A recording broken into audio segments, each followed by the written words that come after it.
In the recent debate between atheist philosopher Christopher Hitchens and intelligent design creationist William Dembski, Dembski opened his arguments with a string of logical fallacies, beginning with this composite straw man. His atheism demands a materialistic form of evolution, and there's only one going theory of it, namely Darwinism. The alternative, which places us here as the result of design, is for him a non-starter. It's unthinkable.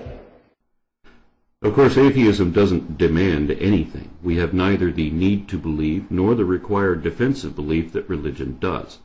Nor does atheism necessarily dismiss design. But scientists cannot honestly assert that which has never been indicated, and atheism only says that theists haven't justified the assertions that they make. Dembski also lied about what he called Darwinism and also about the definition of evolution. At one point he says, evolutionary ideas go back a long way. They don't take precisely the form of Darwinism, but if you are an atheist, that's really the only game in town. Matter, the natural world, has to organize itself. And if you look at the old creation myths, Enuma Elish, the Greek creation myths, Hesiod's, Theogony, what you find are natural forces, the cosmic egg, the waters, Tiamat and Apsu, sweet and salt waters in the Babylonian mythology, and they organize themselves, and then finally at the end you get Marduk, the prince of the gods. So you go from simplicity to complexity, and that's always the direction of evolution. This is another bald-faced lie, a whole bunch of lies rolled into one, in fact. Let me show you why. First of all, the Genesis fables go from simple to complex, yet obviously don't qualify as evolution, so Dembski's analogy is already absurd. But it gets worse than that when you read the other creation myths he mentioned, because they start out complex and actually simplify from there, opposite of what he said. It is true that anything which can be changed or revised can be improved and thus become more complex, not that increased complexity is necessary for evolution, but we know that mythologies have been retold many times over with subtle embellishments occasionally added, so these old stories have evolved in a sense, but not in the way that Dembski wants us to realize.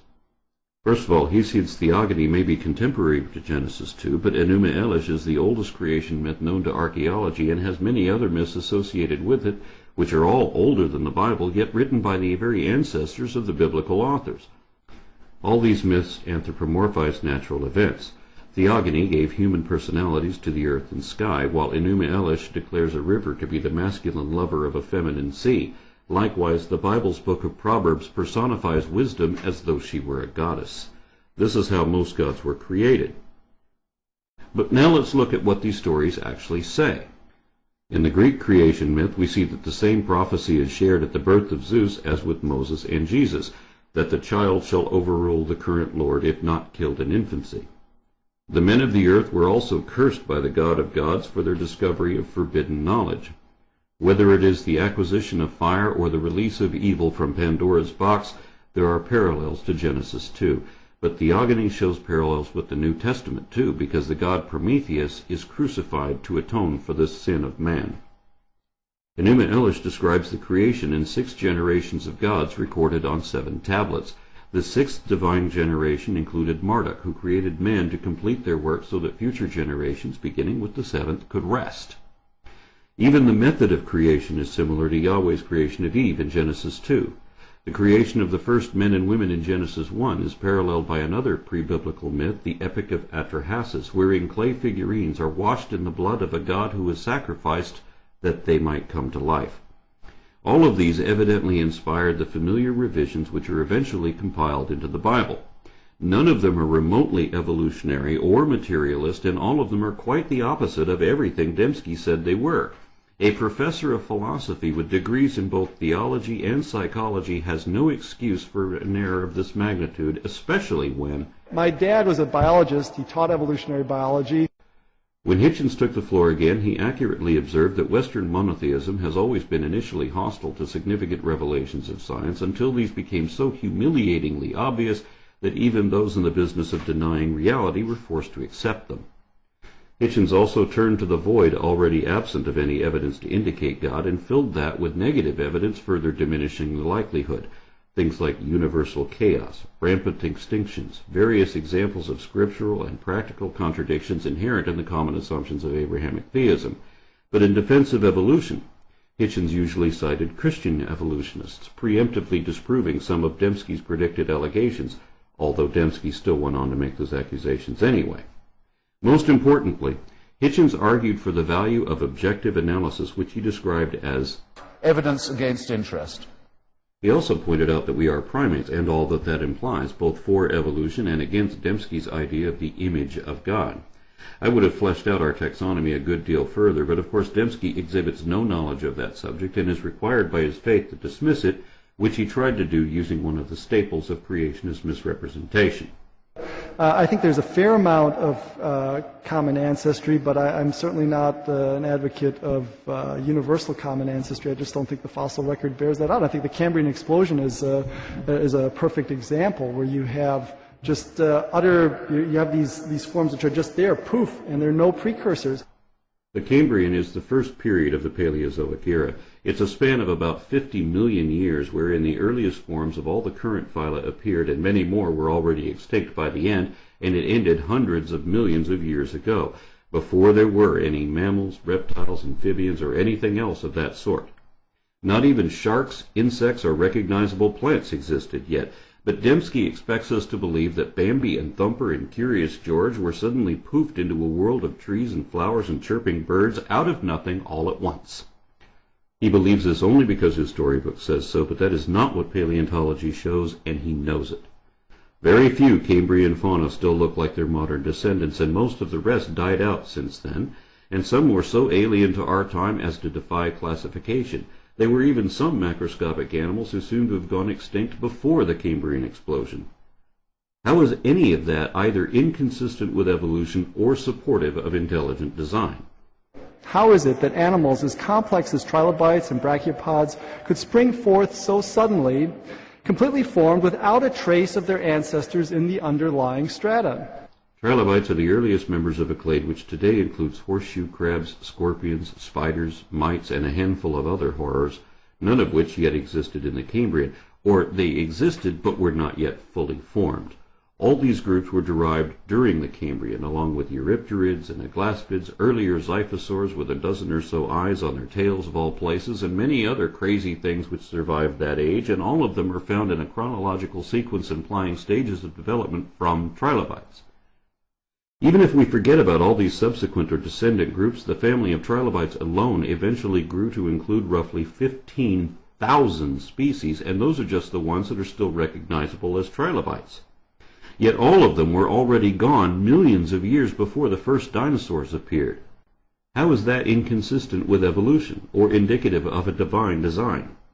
And incidentally, trilobites do have Precambrian precursors in the underlying strata.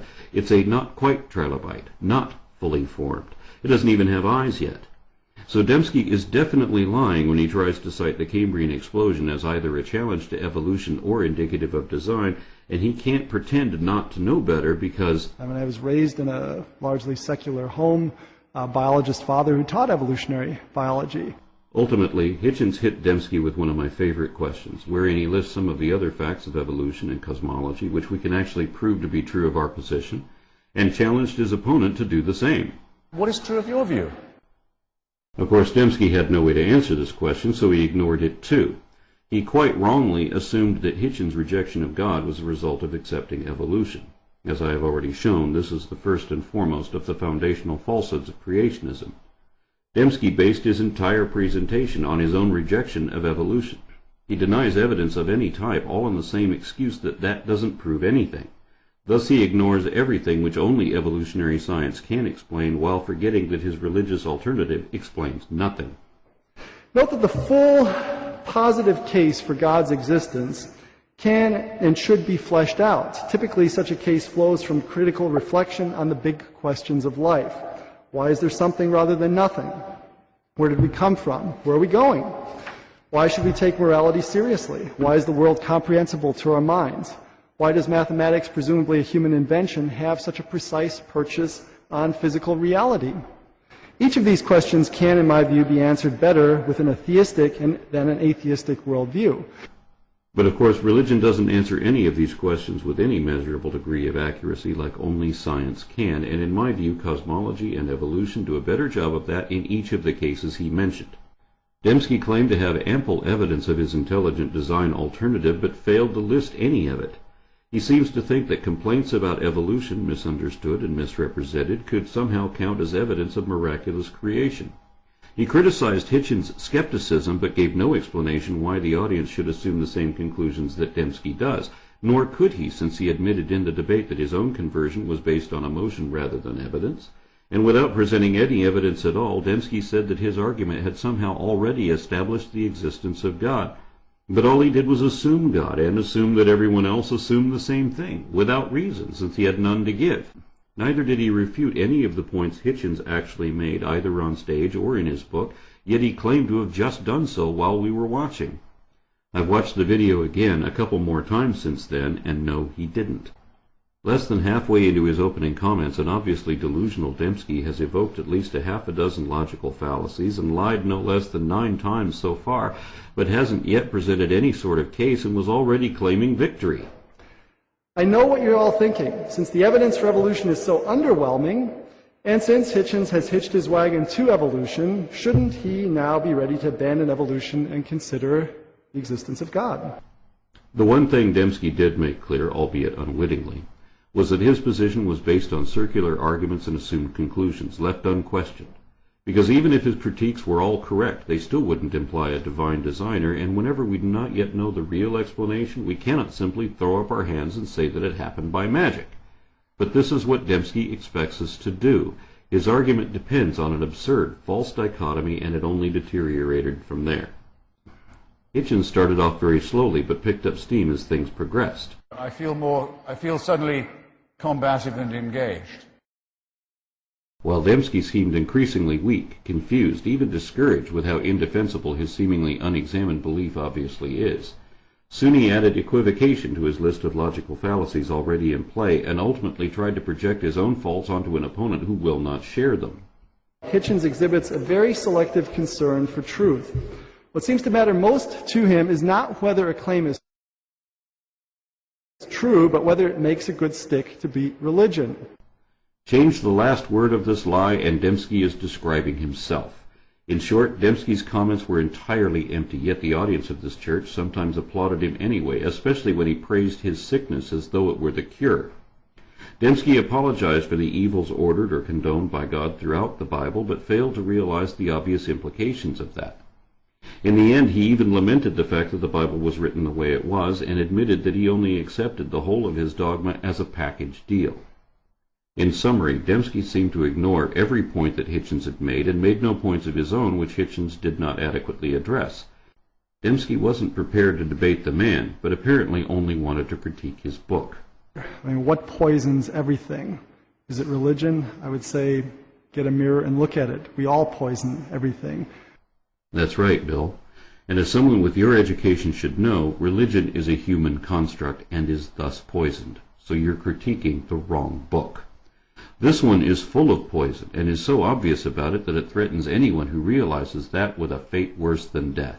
That's how we know it is dishonest, because it tells you to believe something beyond reason, without reason, and against all reason, regardless whether any of it could even be true or not.